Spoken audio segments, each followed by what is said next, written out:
Very good morning. I, Engineer Mitraj.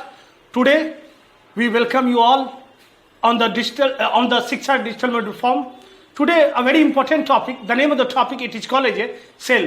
Cell is the most important topic of the biology in any exam, whether it's the BPSC, UPPCS, any Daroga, CPF, CDS, any examination.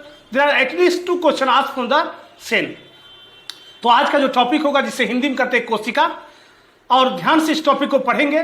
इस topic में किस तरह का question पूछता है, उपनाम से, इसके सेल के पार्ट से, सेल के ऑर्गेनेली से और सेल डिवीजन, इतना इसमें टोटल हम लोग को टॉपिक पढ़ना है। उसके बाद स्टैटिकल क्वेश्चन। तो देखते हैं आज का टॉपिक सेल।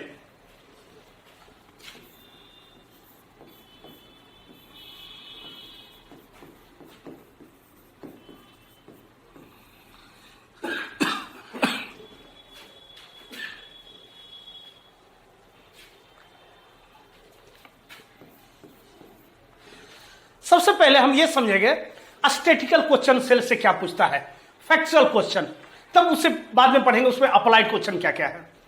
कि सर सेल के स्टडी को साइटोलॉजी कहते हैं। क्या कहते हैं बच्चे? Cytology, not psychology. Psycho means होता है सोल का स्टडी, लेकिन साइटोलॉजी मीन्स होता है स्टडी ऑफ सेल। लेकिन टिश्यू के स्टडी को कहते हैं हिस्टोलॉजी। क्या बोलते हैं? हिस्टोलॉजी। सेल जब आपस में कंबाइन करता है तो ये टिश्यू बनता है। टिश्यू आपस में कंबाइन करता है तो ऑर्गन सिस्टम बनता है। ऑर्गन कंबाइन करता है तो organ system, and organ system combine करता है तो ऑर्गेनिज्म। तो हमने क्या बोला कि सर द बेसिक यूनिट जो लाइफ का होता है वो होता है सेल। सेल को बच्चे कोशिका कहे,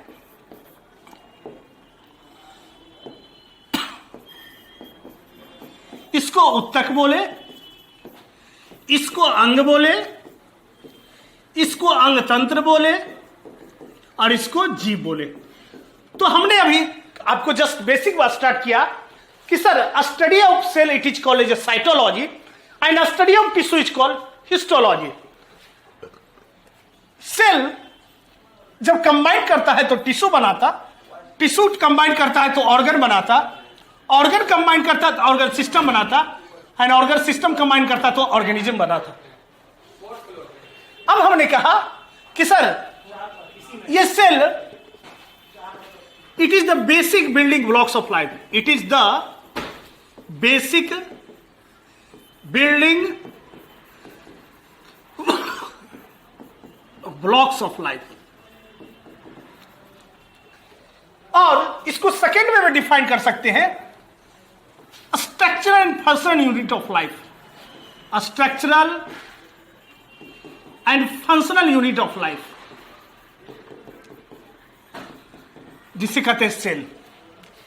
मीन सर जीवों के संरचनात्मक और क्रियात्मक इकाई को, संरचनात्मक और क्रियात्मक इकाई को स्ट्रक्चरल हो गया, संरचनात्मक, फंक्शनल होगा, क्रियात्मक। और लाइफ के बेसिक बिल्डिंग्स को भी क्या कहते हैं? सेल कहते हैं। On the basis of number cell is classified into 2 parts. The first is called unicellular, second is called multicellular. Unicellular को कहते हैं एक कोशिकीय, मल्टीसेलुलर कहते हैं बहुकोशिकीय।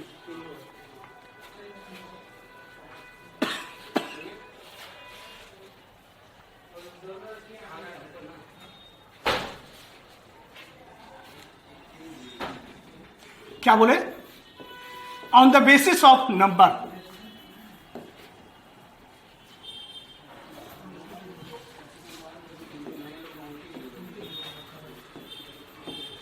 संख्या के आधार पर।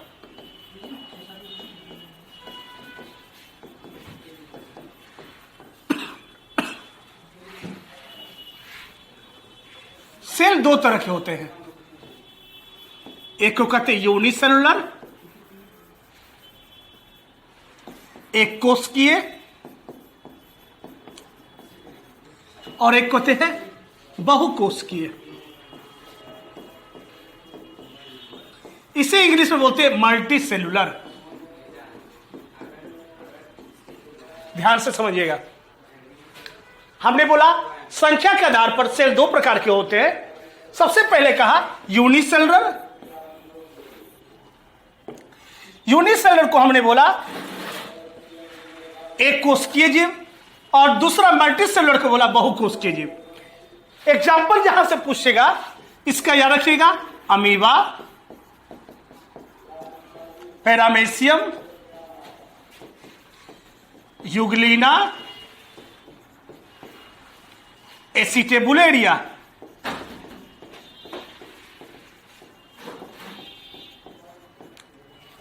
और जितने भी आम लोग हो गए वो सब क्या हो गए, बहुकोशिकीय।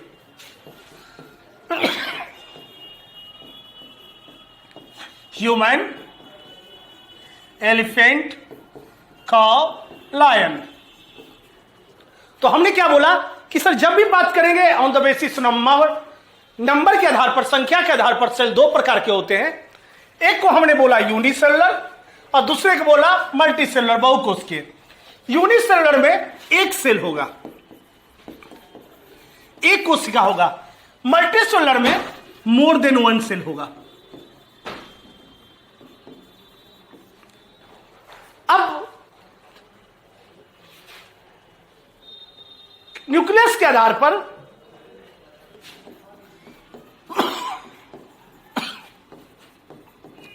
केंद्रक के आधार पर ऑर्गेनिज्म दो प्रकार के होते हैं। एक को कहते हैं प्रोकैरियोटिक, दूसरे कहते हैं यूकैरियोटिक।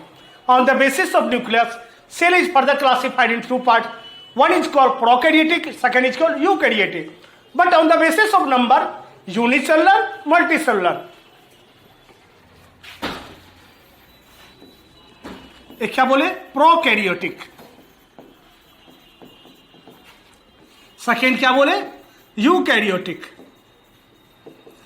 प्रोकैरियोटिक का सिंपल भाषा में बोलते तो सर ये अविकसित कोशिका होती है,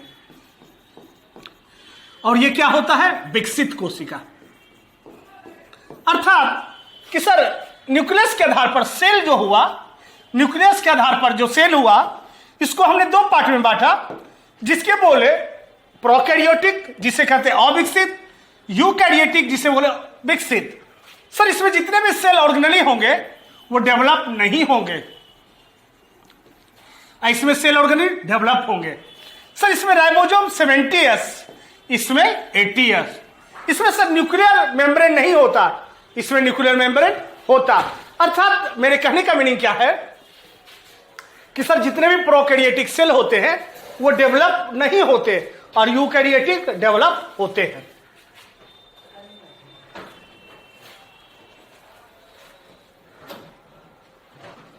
अब ध्यान से समझना है,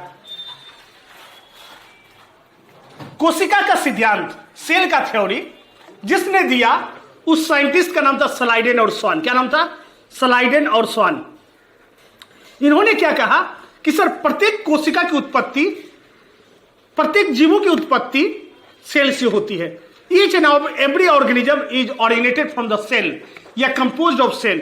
प्रत्येक कोशिका, जीव के प्रत्येक कोशिका समान रूप से काम करती है। तो क्वेश्चन पूछता है कोशिका सिद्धांत, क्या बोले, कोशिका सिद्धांत। इंग्लिश में कहते से सेल थ्योरी। क्या नाम है साइंटिस्ट का नाम, स्लाइडेन और स्वान।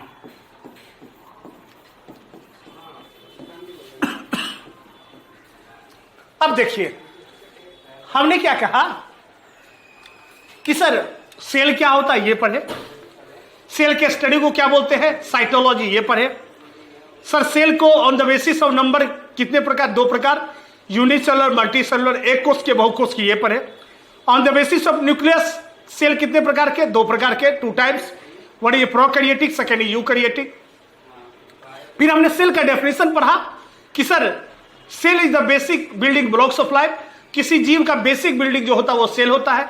दूसरे डेफिनेशन जो साइंस के अनुसार होगा, स्ट्रक्चरल एंड फंक्शनल यूनिट, संरचनात्मक और क्रियात्मक इकाई को कोशिका कहते हैं।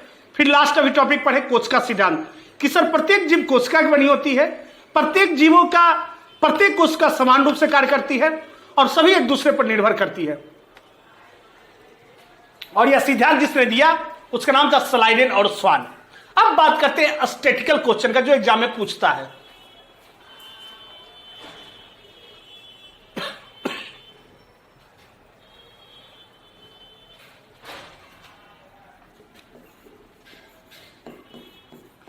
कोशिका से, सेल से जो स्टैटिकल क्वेश्चन है, सबसे पहले सबसे छोटी जीवित कोशिका, क्या बोले, सबसे छोटी जीवित कोशिका, स्मॉलेस्ट लिविंग सेल, क्या बोले, स्मॉलेस्ट लिविंग सेल। तो right answer is mycoplasma. Mycoplasma, mycoplasma से अभी तक 4 से 5 क्वेश्चन पूछा हुआ एग्जाम में, जितने भी एग्जाम में है। एक बार हम उसको डिस्कस कर देते हैं आप लोग के सामने, दिमाग में रहेगा आप लोग का, थोड़ा ध्यान से सुनिएगा। माइकोप्लाज्मा,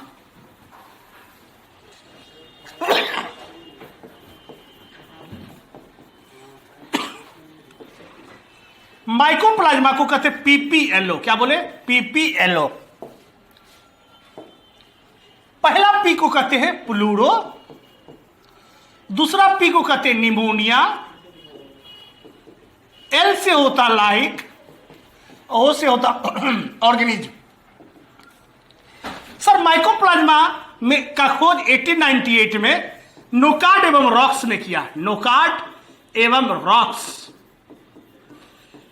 कब किया, 1898 में। इसे क्या कहते हैं, पीपीएलओ। और एक पॉइंट बता चुके हैं, it is the smallest living cell. Sir mycoplasma में डीएनए और आरएनए होता है, डीएनए एंड आरएनए होता है। और सर माइकोप्लाज्मा को जोकर ऑफ प्लांट किंगडम कहते हैं, joker of plant kingdom.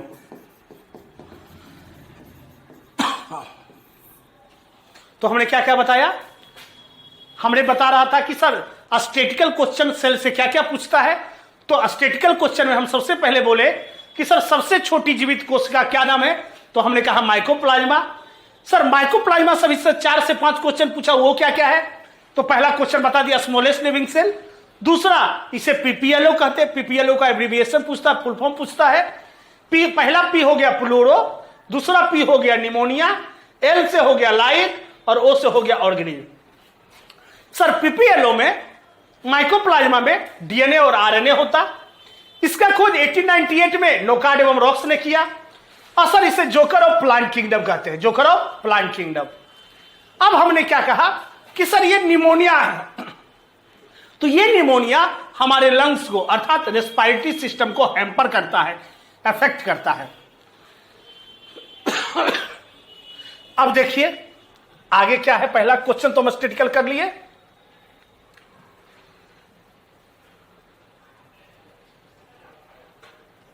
Next देखिए पूछा, लार्जेस्ट सेल, तो बोलेंगे ऑस्ट्रिच एग। क्या बोले बच्चे, ऑस्ट्रिच एग। हिंदी में कहते हैं शुतुरमुर्ग का अंडा।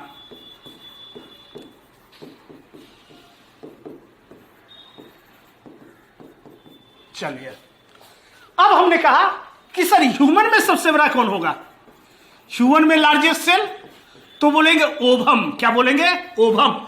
जो हम रिप्रोडक्शन में पढ़ाए हैं अंडाणु, और अंडाणु से निकलता ओवा, एग, जिसे कहते हैं ओवल्यूशन। और ह्यूमन में स्मॉलेस्ट सेल जो होता है वो होता है स्पर्म, जो मेल में होता है, लड़कों में होता है, इसे कहते हैं शुक्राणु। हमने क्या कहा, अगर स्मॉलेस्ट लिविंग सेल पूछेगा, स्मॉलेस्ट लिविंग सेल, तो कहेंगे माइकोप्लाज्मा, उसी कहेंगे पीपीएलओ। इसका खोज नोकार्ड एवं रॉक्स, इसमें डीएनए आरएनए होता, इसे जोकर ऑफ प्लांट किंगडम कहे। फिर हमने कहा कि सर सबसे बड़ा लार्जेस्ट सेल, सबसे बड़ा सेल, तो हमने बोला शुतुरमुर्ग का अंडा, ऑस्ट्रिच एग। हमने बोला सर लार्जेस्ट सेल, फिर हमने बोला ह्यूमन में लार्जेस्ट सेल, तो ओवम। और ओवम अंडाणु कहते हैं, ओवम से ओवा निकलता, एग निकलता बच्चे, जिसे अंडोत्सर्जन, जिसे एवोल्यूशन कहते हैं। अर्थात लड़की सेक्सुअली मैच्योर हो गई है, उस पीरियड को कहते हैं पुबर्टी। क्या बोलते हैं, पुबर्टी। हिंदी में कहते हैं वयस संधि। फिर हमने कहा कि सर ह्यूमन में स्मॉलेस्ट तो सेल होता स्पर्म। अब देखिए कहेगा सेल का खोज किसने किया, और जीवित सेल का खोज किसने किया। सेल का खोज हुक ने किया। किसने किया? रॉबर्ट हुक 1665 में। और जीवित कोशिका का, लिविंग सेल का खोज किसने किया? तो उसका नाम है ल्यूवेनहॉक। क्या नाम है बच्चे? ल्यूवेनहॉक, एंटनी वॉन ल्यूवेनहॉक, जिसने विषाणु का भी खोज किया था। हमने क्या कहा कि सर अगर पूछेगा सेल का खोज किसने किया तो right answer Leeuwenhoek 1665, Robert Hooke. लेकिन जीवित कोशिका का खोज किसने किया, लिविंग सेल का? तो ल्यूवेनहॉक। तो these are the statistical question asked in the examination related to cell. तो जो क्वेश्चन अभी तक डिस्कस किया गया है वो इम्तिहान में, परीक्षा में, एग्जाम में पूछा गया था, जिसको हमने आपके सामने डिस्कस किया। अब बात करते हैं इसका कंसेप्ट का। कहता है सर जितने भी सेल होते हैं वो सभी 3 पार्ट में बांटे होते हैं। एक को कहते हैं एक्सटर्नल पार्ट, एक को कहते हैं साइटोप्लाज्म, और एक को कहते हैं केंद्रक न्यूक्लियस। हमने क्या बोला? Sir cell is further classified into 3 parts. 3 कोशिका को 3 भागों में बांटा गया। एक को कहते हैं बाह्य भाग एक्सटर्नल पार्ट, एक को कहते हैं न्यूक्लियस केंद्रक, और एक को कहते हैं कोशिका द्रव साइटोप्लाज्म। यहां तक कोई दिक्कत?